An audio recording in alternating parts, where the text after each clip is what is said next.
Vlogs Music. Kaizakaiza daholo indray tonga sao daholo eto amin'ny tuto gasy. Androantsika hijery fomba fiinstaller vala silanty toa depuis maso André Sayamsir tafita HTB RS Monstas MC Alpha DJ Kifra sy zay rehetrarehetra fampiasa silanty. Nianomboantsika azy lancentsika le installation n'ilay silanty de atao next de misafidy ny dossier VST zay asina azy. Igny miankina amin'ny tsirairay moa zany fa ny azo ato amin'ny dossier misy dossier manokana hoe VST na asika azy. De rehefa vita zay de atao next de miandry le fahavitan'ny le installation amizay. Rehefa tapitra le installation de sokafantsika amizay de jerentsika ao amin'ny add-on amizay ny silanty.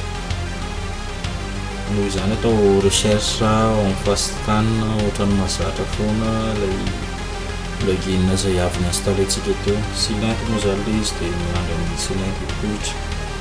Iny zao le izy fahitany hoe plugin vaovao de iny silanty menamena foana le izy normalement rehefa plugin vaovao de cochena de afaka sokafana amizay.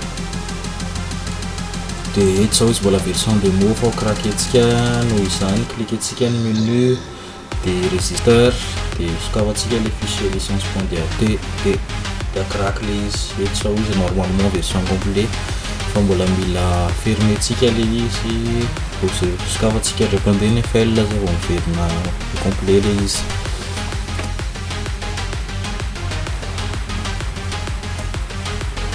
De eto zao sokafantsika de hitatsika fa complet le izy sisa le version hoe démo version. Azakina fa ny preset ataonao amin'ny dossier que ny dossier d'installation le VST de hitanao ao daholo zay preset.